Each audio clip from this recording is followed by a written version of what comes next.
two long-term colleagues and friends from Yale today. One is, they're actually speaking on the same topic, which is bioadhesive degradable nanoparticles for skin cancer. So it's great to have them here today. And one second, I have to find some notes. Right, okay. So our first speaker is Mark Salzman. He's a Wasela Foundation Professor of Biomedical Engineering and Professor of Cellular and Molecular Physiology. He focuses on trying to develop methods for disease prevention and to effectively deliver drugs to cells, particularly to deliver chemotherapy to brain tumors. He's interested in controlled drug delivery to brain, biopolymers to supplement or stimulate immune function, cell interactions with polymers, and tissue engineering. And in fact, he's developed what is now the standard care for treating some brain tumors. It's very exciting. He will be joined today by another colleague and friend, Mike Girardi, who's a professor of dermatology. He received his MD degree here, as many of you know, and also his clinical training here. His principal focus of research has been on the relationship between the immune system and cancer, with clinical expertise in areas including cutaneous T-cell lymphoma, squamous cell carcinoma, and extracorporeal photochemotherapy. He's credited with major contributions to understanding skin biology, immunology, and skin cancer development, and is actually co-founder of two Yale startup companies to exploit some of these discoveries. So today, they're going to talk on a collaboration looking at bioadhesive nanoparticles with long interest of Dr. Salzman to treat skin cancer, a long interest of Dr. Girardi. And so I think it'll be a very exciting talk about a new approach that's an alternative to surgery. So we'll start out with Mark. Great, thank you, Dan. It's a pleasure for me to be here and to speak in this forum again. I was hopeful that that this month we'd be back to meeting in the usual way, where I actually have to stand up to give a talk, but we'll do it this way. And I look forward to talking to you today about this work that Michael Girardi and I have been collaborating on over the past several years. First, some financial disclosures. The most important one here is the top one. Mike and I are co-founders of a company called Stratify Biosciences, which is licensed intellectual property to the technologies that we'll be talking about today, and we received some research funding from them. Next. So I'll start with just a general introduction to both healthcare products that are collaborations of physicians and engineers, and then to some biomaterials, and then to the particular technology that we've used in this project. And so, a general statement that you probably all know, many of the products that make modern healthcare effective are innovations that came from collaborations between physicians and engineers. And the first one I show here is hemodialysis for treating end-stage kidney disease. This is a medical device with a specially designed material that's responsible for its most important function. In this case, it's a polymer hollow fiber that allows for separation of waste products from blood. The second is shown here on the right is a drug-eluting stent. This is one that's made all of polymers. Stents have made remarkable progress for treating vascular disease. This is again a medical device with a special function. In this case here, there's a coating on this stent that slowly releases drug to prevent restenosis of vessels. And last is an orthopedic product, another medical device. This one formed of two different kinds of materials. It's an artificial hip formed of metal, strong material, so it can support your weight. But there's a polymer involved, and you can see that is the white replacement for the acetabular cup, which provides lubrication between the two components of the artificial hip. Another medical device that uses a material that's specially designed and responsible for its most important function, which is replacement of mobility in the hip. Now, these products that were the collaborative works of teams of physicians and engineers have had a huge impact on healthcare, and you can see some evidence for that here. We're going to talk about using degradable polymers as the basis of drug delivery systems. Degradable polymers have a long history of use in medicine. This is an example of one that's been used for a long time, a product of Ethicons called VITRO sutures, made of a copolymer of lactide and glycolide. And it's a material that has mechanical strength, so you can use it as a suture. As you see on the bottom here, you can also use it in orthopedic applications by forming this polymer into a bone screw. And it remains mechanically strong for some period, typically weeks or months, and then it slowly degrades down to safe components, lactic acid and glycolic acid. Next. So what we've done, we and others have done over the last 20 years or so is figure out how to make these degradable polymers into tiny particles. And that's shown in this scanning electron micrograph here. These are spherical particles that are about 100 nanometers in diameter. So that's about the same diameter as a virus, but they're made of all synthetic components. In this case, this picture is of pure PLGA nanoparticles, but you can load them with agents like chemotherapy agents or others and make them into pharmacologically active particles. Next. And they have some features which make them interesting. One is that if made of the right materials like PLGA, which I just showed you, they're non-toxic if you add them into cell cultures or you inject them into animals. And in fact, you can deliver very high doses of these into animals and people without any significant side effects. If the particles are loaded with drugs, then if they're engineered in the right way, the drugs are slowly released from the particles into, in this case, into an aqueous medium, but also released into the body if they're deployed that way. Sometimes, when it's shown in the bottom left panel here, this is when we've added different concentrations of CAMPTOTHECIN loaded nanoparticles to cells in culture, that the loaded particles are actually more effective at killing these tumor cells than the drug is when it's delivered on its own. And so there's some property of the particles which makes the drugs more active. And as a result, you can inject these particles into tumors, and as shown in the bottom right diagram here, in this case, injected into a tumor in the flank of a rat, you can arrest the growth of the tumor with a single injection of nanoparticles. And these features of nanoparticles seem to be related to the fact that the particles themselves can be highly loaded with drugs, and they're much smaller than tumor cells that we're using to treat them in these examples. And so the particles get internalized into tumor cells, as shown in this confocal image here. You can see the green nanoparticles are inside of these tumor cells in culture, and they surround the nucleus, and they're releasing their active ingredients very close to the target of action for many anti-cancer drugs. The technology that we've developed for this collaborative project is shown schematically here. It involves a block copolymer. So there's two polymers that are covalently coupled together. One is lactic acid, and that's shown as the blue in this diagram. And the second is hyperbranched polyglycerol, which is shown as the green with the red pendant branches coming off of the surface of the nanoparticle. So the core is this degradable polylactic acid polymer that can be loaded with drugs or active ingredients, and that's shown by the white dots here. And because it's a block copolymer that's assembled in a particular way, you have this degradable core surrounded by a green sort of corona of hyperbranched polyglycerol. And it's that hyperbranched polyglycerol which gives the nanoparticles certain surface properties which we've wanted to exploit. And one of the interesting things about hyperbranched polyglycerol is that in its native state, it has a lot of hydroxyls at the end of the branched polymer chain. So this would be a particle as shown on the left here that we call a non-adhesive nanoparticle that has a hydroxyl-rich surface. And so it doesn't adhere very well to proteins or to cells. Has a property of stealth that I'll show you in just a few moments. But you can convert this particle into a different form by a brief exposure to sodium periodate, which which converts the vicinal on the surface of the nanoparticle into aldehydes. And it then becomes a very adhesive particle.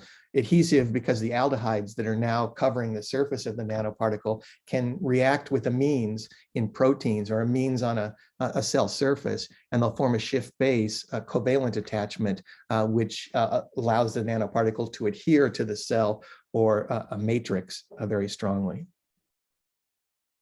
So this shows two of the typical properties of our non-adhesive nanoparticles, NNPs, or our bioadhesive nanoparticles, BNPs.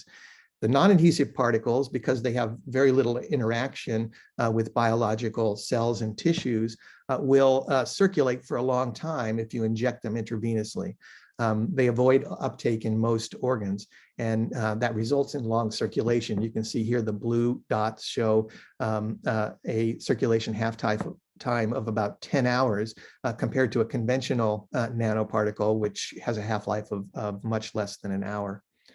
And so that gives you the opportunity to deliver nanoparticles to highly dispersed regions of the body. On the other hand, the bioadhesive nanoparticles, or BNPs, because they'll adhere to a tissue surface, can be made into very local drug delivery systems. And we show you this here in the diagram on the right, which shows BNP adhesion to the outside surface of skin. So in this example, the red fluorescent nanoparticles were just added in solution on top of the skin on the side of the stratum corneum. And you can see that even after extensive washing, those particles not only form a conformal coating on the stratum corneum, but they are abundant on the surface as well and very difficult to wash off. And so we want to talk about using these kinds of materials in two different but related applications, one for prevention of skin cancer. And in this case, we'd like to convert the nanoparticles into a sunscreen by incorporating FDA-approved UV absorbing agents into the nanoparticles. And we think that will have several advantages. Safety, because the adhesive nanoparticles don't enter the skin, and so they'll keep these chemicals outside of your body, but they'll still provide long-lasting protection because of the adhesion and presumably increased efficacy. And then second, we want to talk about using these same materials to treat tumors. And we're going to give some examples of different tumors in animal models, but our focus here is on treating skin cancer. And the advantages of the approach here is that you can load chemotherapy agents that are slowly released from the nanoparticles. Because of their bioadhesive properties, they get retained in the tumor microenvironment, and that bioadhesion also facilitates uptake into tumor cells. And you can create a localized treatment that reduces systemic toxicity. I think my friend and colleague is going to take over from here. Yes, thank you, Mark. So sunscreens are something we use all the time and may take it for granted what we're putting on our skins. In particular, these multi-benzene ring structures that form what are called the chemical types of actives within sunscreens. And as such, being so hydrophobic, they penetrate into and through the skin, right into the bloodstream and deposit in your fat. There are concerns about off-target effects, in particular estrogen and progesterone receptors. And another major effect is as they absorb this UV energy and help protect against UV exposure, they're prone to give off reactive oxygen species. And that is a major focus of something we're trying to prevent with this technology. On the other hand, we can use some of the physical sunscreens, in particular zinc oxide and titanium dioxide. They have limited penetration really through the skin. They will kind of work their way through hair follicles and through broken areas of skin, even micro breaks.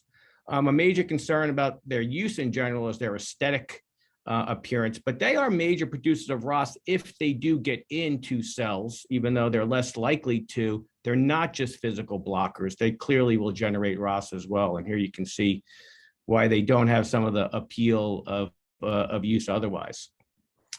So this is a confocal we made of the skin. We're studying some of the relationship of cells here, but I want to point to one thing. This is towards the top of the skin, and you see Langerhans cells these dendritic cells that populate the epidermis, extend their dendrites really right up through these Claudin tight junctions to really be samplers of the environment.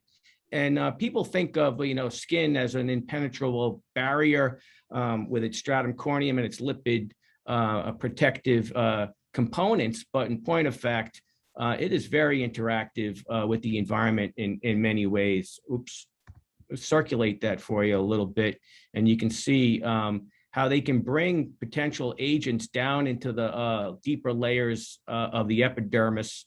And they will actually navigate from there through the dermis into lymphatics and lymph nodes too.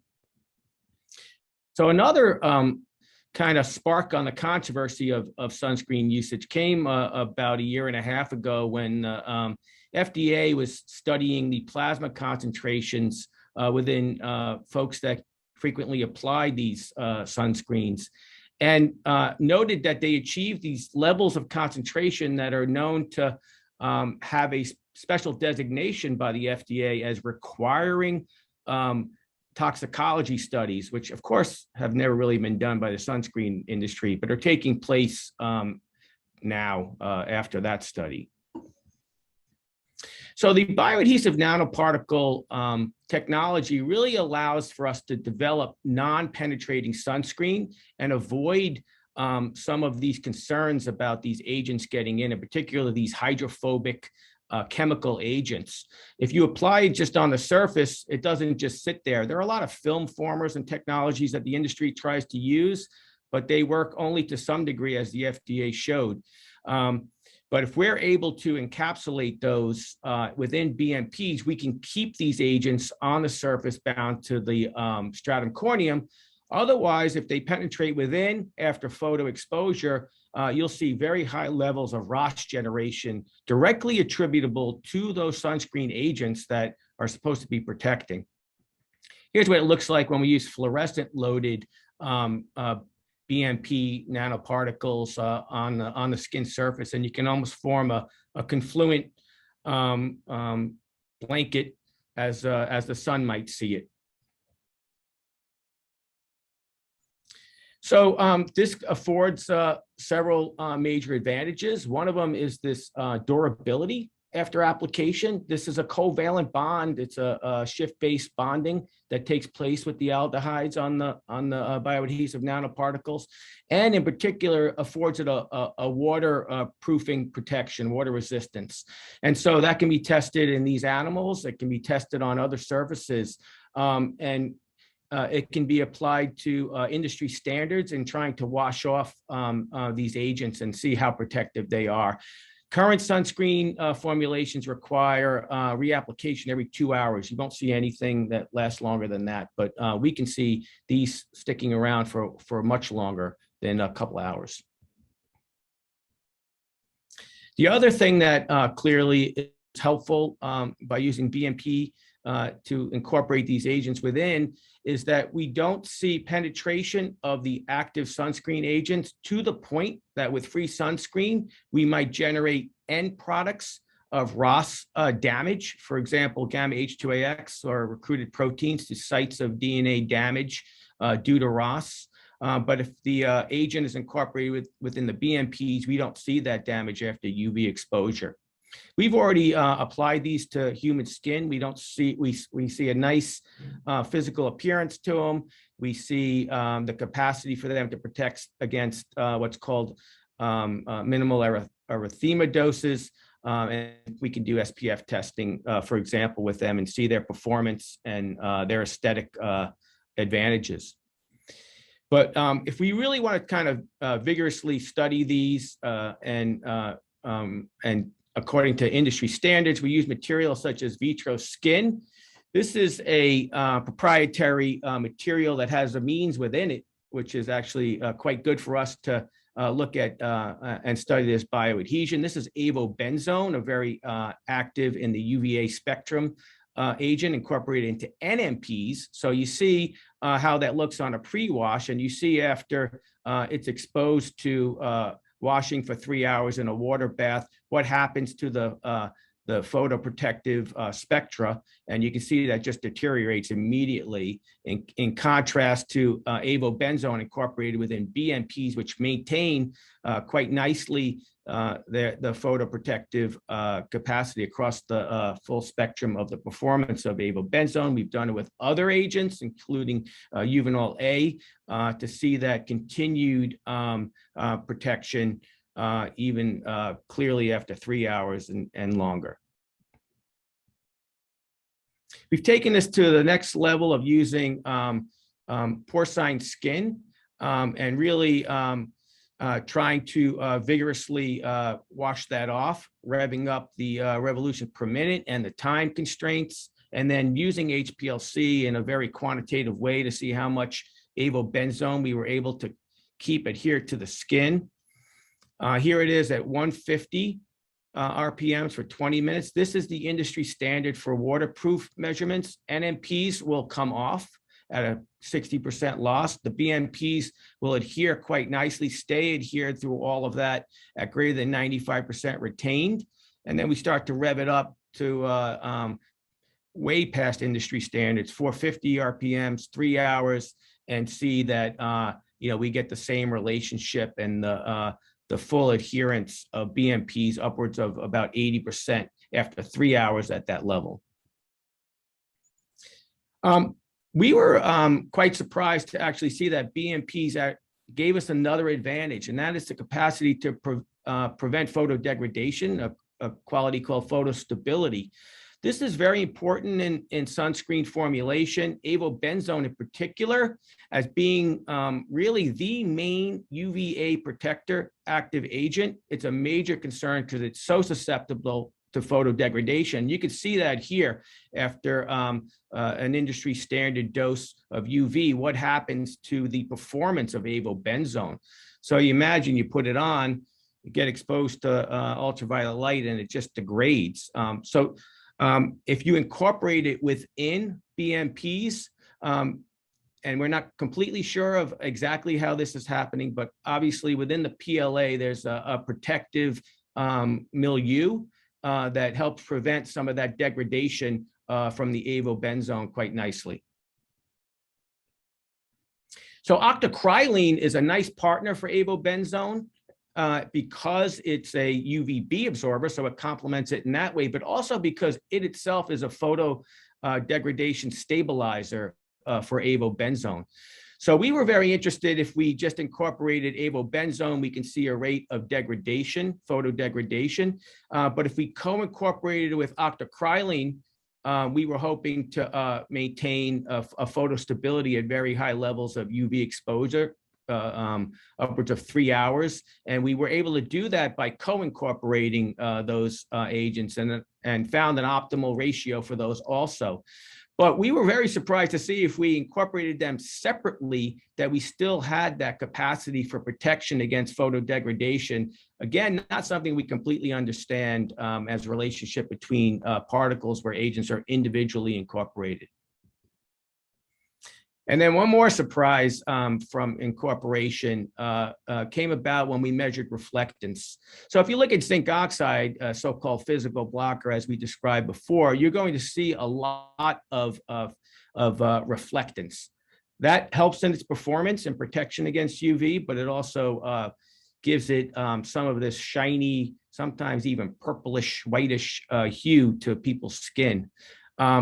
Whereas if you just use free avobenzone and octocrylene, you don't really get much of any reflectance from those chemical sunscreen agents. But within BNPs, for whatever reason, avobenzone and octocrylene do provide some reflective or extra protection from UV exposure, probably because of the state that they're in. Something that we might refer to as kind of a hydrophobic crystal, if you will, if you can imagine, as opposed to being in a more of an oily milieu or emulsion. Empty BNPs don't do that. So this is really about the actives within the PLA. And then we can do some in vitro SPF measurements using some industry standard spectrophotometry and see that we can gain a level of performance that would be predictive to be above the active ingredients. In addition, we can see that we can sprinkle in some of the physical blockers, here in this case, titanium dioxide at 1% or 5%, and get levels of SPF protection with that combination that kind of speaks to where we're heading with a prototype for this use as a novel sunscreen formulation. I want to just use this slide to talk about our other major collaborator here, Douglas Brash, who is really a pioneer in understanding triplet state species that get generated after UV exposure and how they do damage DNA even well after the lights are out. We are also working with the Center for Molecular Discovery here at Yale to screen a bunch of compounds. In this case, about 1,000 natural found in nature compounds, and looking for their capacity to be photostable UV absorbers, and then looking at their capacity to not be so toxic to the skin, and not generate ROS after UV exposure. And using this series of steps, we've really come down to a handful of major candidates that we're really excited about moving forward with, that we might use, for example, if we deem them safer than current agents. Outside of the particles, if there needs to be protection, we can put them inside the particles. So this is something that we think that will be very complementary to what we're working on. Mark? Going to change gears for the rest of the talk slightly and talk about using these BMPs for therapeutic drug delivery. So this slide just sort of reminds you of the potential for the particles that are converted into the bioadhesive state, BNPs, to interact with proteins or any amine-containing group, because the aldehyde that's on the surface of the BMP will form a Schiff base, which leads to this covalent attachment. And so we think there's potential advantages for particles that work by this mechanism to deliver therapeutics locally. And in addition, because the core of the particle is polylactic acid, a pretty hydrophobic polymer, that's really compatible with drugs that have low solubilities in aqueous media. So you can use drugs that are difficult to formulate in conventional ways, but you can load them highly inside the particles. And that allows you to have controlled release over time at the site of action and hopefully limit systemic exposure to the toxic compounds. So here's one example of using these bioadhesive nanoparticles to treat tumors in animals. And this is a collaboration with Alessandro Santon in OBGYN. And here, what we did was deliver the particles intraperitoneally. So these in the panel B shown here shows you the retention of either NNPs, which are on the left, or BNPs, which are on the right. You see, if you inject them intraperitoneally in animals, after 5 minutes, they're distributed widely throughout the intraperitoneal space. After 4 hours, the concentration of NNPs, the non-adhesive particles, drops substantially, while the BNP concentration and distribution remains pretty much the same. After 1 day, still a lot of BNPs in the IP space, where most of the NNPs are gone, and we even see persistence in the IP space for up to 5 days. So this kind of data convinced us that maybe you could treat peritoneal carcinomatosis with these kinds of nanoparticles by injecting them IP and exploiting the mechanism where the bioadhesive nanoparticles would associate with the tumor cells or tumor nodules that are distributed throughout the peritoneum. We tested this with a drug called apothelone B. You can see that when it's loaded in the nanoparticles in panel C here, it comes out relatively slowly over time, although most of it comes out over the first 12 hours and then it sort of leaks out after that. This is an in vitro release. very difficult to measure the corresponding release once it's deployed in the animal. But you see the most impressive result up in panel A. These are animals that got intraperitoneal injections of a uterine serous carcinoma cell line that Dr. Stanton had developed. If you don't treat them, they die within about 60 days. If you treat them with EB alone, it's difficult to find a dose that doesn't cause early toxicity and still provide some increase in survival. You can see that by the black line here. But if you put the EB inside the bioadhesive nanoparticles, we see no toxicity and a dramatic improvement in survival. A similar example, but now we're treating locally in the brain. Here we're infusing the nanoparticles by convection-enhanced delivery into the brain of animals that have intracranial tumors. This is work by Yazi Wang in my laboratory in collaboration with Rahman Bahal at the University of Connecticut. And here we put into the nanoparticles an anti-mir, actually two anti-mirs, anti-mir 21 and anti-mir 10B. These are two microRNAs that have been highly associated with gliomas. So we do in the animals one infusion, we introduce the tumor, as you can see on the timeline at the top at day 0. At day 6, as the tumor is growing, we infuse the nanoparticles that contain these anti-mirs. And then one day later, we give an IP dose of temozolomide. And so the hope is that the anti-mir activity will sensitize the tumor cells to temozolomide, and so it will be active at low doses. And you can see the result down here, which is pretty dramatic. Animals without any treatment, dead by 50 days. If you just treat them with the bioadhesive nanoparticles with the anti-mirs, you see some prolongation in survival. That's the green line. If you just treat them with TMZ, you see some prolongation in survival. That's the red line. If you treat them with both, we see 100% survival out to 120 days here, which is pretty remarkable. Next. And you can deliver other agents to other tissues as well. So this is an example of delivering to a mucosal surface. These were nanoparticles that were delivered intravaginally in mice, either NNPs or BNPs. You see the same sort of effect on sustained retention of the BNPs in the up to 24 hours. And these particles were delivering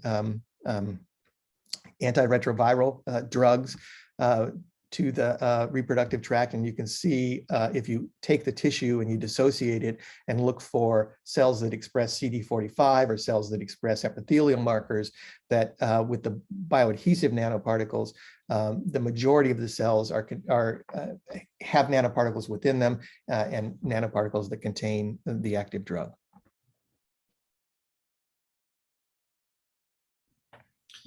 So, you know, the burden of human skin cancer is most striking when we consider volumes, numbers of cases per year at 5.5 million in the US. You know, more cases of skin cancer than all other cancers combined.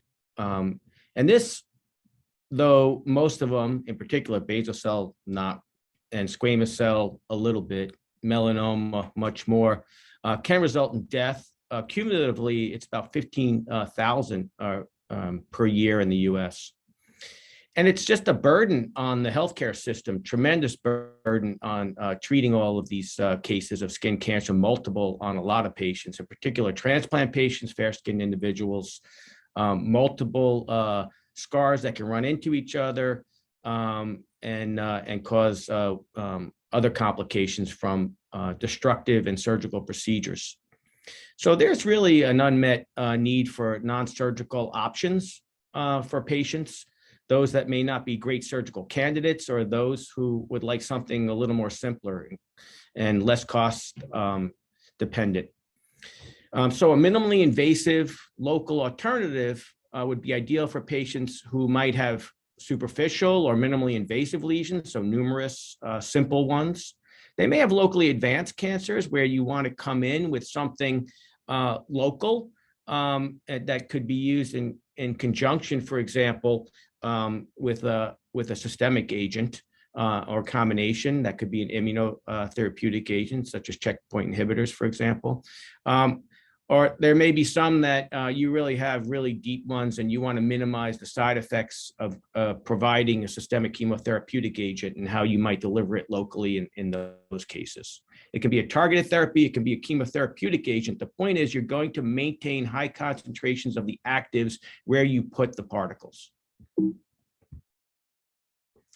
So here's a model that I've worked with for many years of keratinocyte tumor, squamous cell carcinoma. It's a set up quite simply by transplantable injection, and it grows over a course of about 4 weeks and forms a nice big nodular blue ball of cells. It's very aggressive, but if we treat it with BNPs, with CAMPTOTHECIN incorporated as the chemotherapeutic active agent, we can get complete clinical and histologic resolution. And those pathologists in the audience can appreciate the tumor destruction and amorphous changes that we see here after resolution. So trying to understand the process here, and so that we can maybe potentially leverage some of that. We can look at how the particles, for example, dye incorporated BMPs might interact with the tumor cells. And Mark alluded to some of the interactions with other tumor cells, but we were studying here in skin cancer, squamous cell carcinoma, PDV cells. And you can see that the NNPs barely will stick to the cells and barely get inside. But you can just see this tremendous adhesion to cell surface, which of course, that is a protein-rich environment. And that further facilitates and triggers, and we've broken down the mechanism a little bit, of micropinocytosis, a passive internalization that occurs to bring these particles and their payloads right within the tumor cells. And we can really get very quantitative with this interaction. And we can use dyes that are bound covalently to the PLA, or we can do them ones that are loosely within the PLA, doesn't matter. They will readily get incorporated into the tumor cells, taken up very readily over the course of 3 days, relative to BMPs that don't have that bioadherent surface component to them. We can also create kind of an in vitro tumor matrix where we use poly-L lysine as a tumor-rich environment adhered adjacent to cells, and show that our BNPs are the ones that are going to provide a kill, because they will bind not just to cell surface, but just to this tumor matrix. NNPs don't do that, so we don't see that tumor kill, and we don't see it with CPT. These are with a washout from the tumor matrix, but the BNPs adhere there and then are readily available to the tumor cells to kill. So we think there's two mechanisms that work together there. One where the BNPs with their payloads are binding to the tumor-rich matrix of tumors, as well as readily being internalized by the tumor cells themselves. We can move to in vivo, establish tumors, inject our BNPs with dye or NNPs for comparison, and see what kind of distribution we get through the tumor cells and what kind of staying power we might get. In fact, we can measure that over days, and we can do that by harvesting the tumors, pulverizing them and extracting and doing HPLC quantification on the drug levels. And you can see here, this is intralipid with the CAMPTOTHECIN chemotherapeutic agent. We just don't detect it after day 0. If it's in NNPs, there is a little bit of detection at day 2, but that pales in comparison to what BNPs do to keeping drug present. Again, there may be release from the particles, but there may be particles that contain depost more slowly release. They may do that in the peritumoral area of the tumor matrix. They may do that within tumor cells themselves. And then we can look at the therapeutic efficacy of using, for example, CAMPTOTHECIN incorporated within BNPs to treat established squamous cell carcinomas. Injected here at day 4. We can measure tumor size and see what we do to tumor growth. We can also harvest at the end and do a histological analysis for the presence of any residual tumors. We do get an inflammation with the BNP CPT, as you might expect. We do it with both arms of the CPT alone. Excuse me. So that, you know, clinical tumor measurements are not as definitive as the histologic ones, but both the clinical tumor growth curves showed protection with BNP CPTs relative to CPT alone at the same dose of drug. And then histologically, we saw a 62% tumor-free rate with the BNP CPTs that was impressive in a parallel experiment at 4 weeks out. So we were really interested in whether this localized treatment could be combined with immunotherapeutic strategies. And the first thing we did was to go local. We are designing experiments for checkpoint inhibitors, which might be on the mind of several people. We're working with Marcus Bosenberg on what that might look like, for example, with a localized invasive melanoma or a metastatic nodule of melanoma.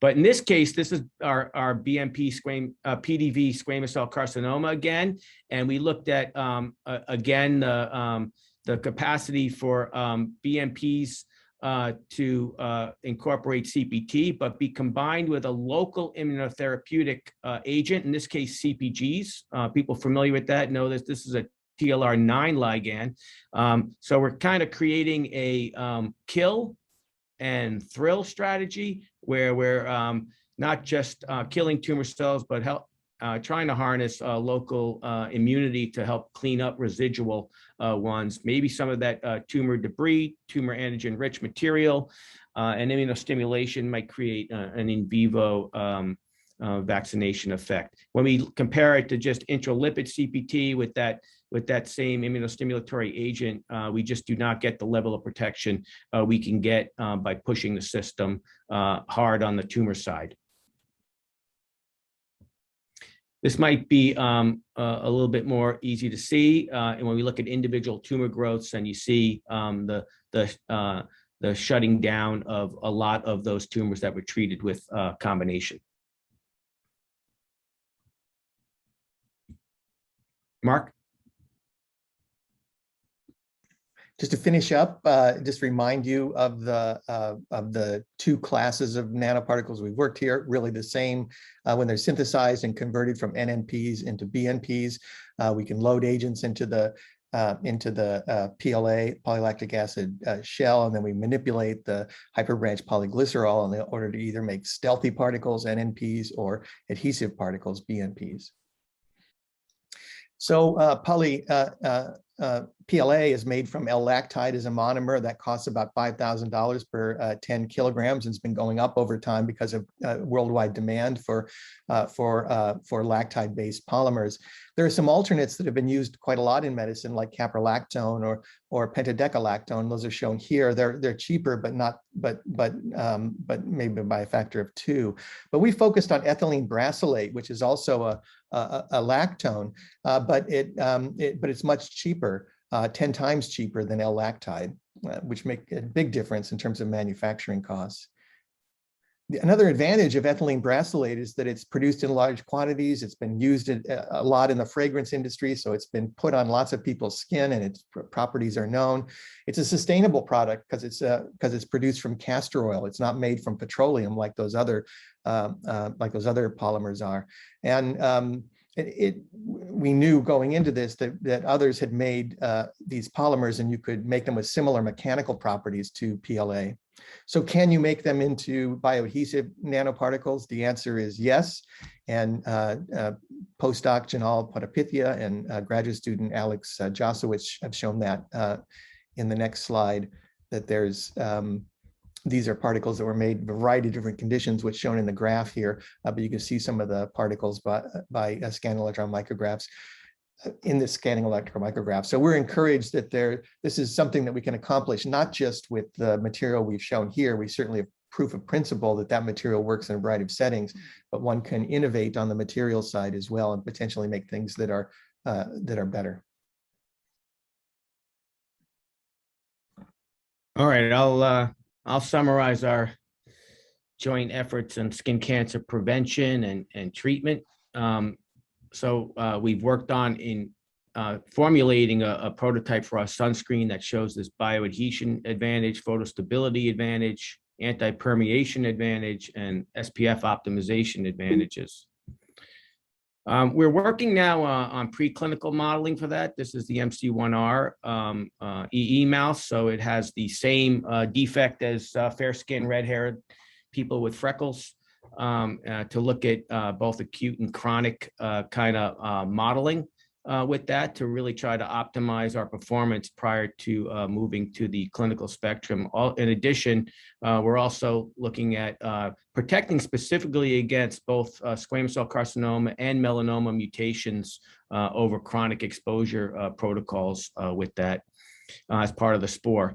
And then you heard about some further BMP bioengineering improvements that we're working on.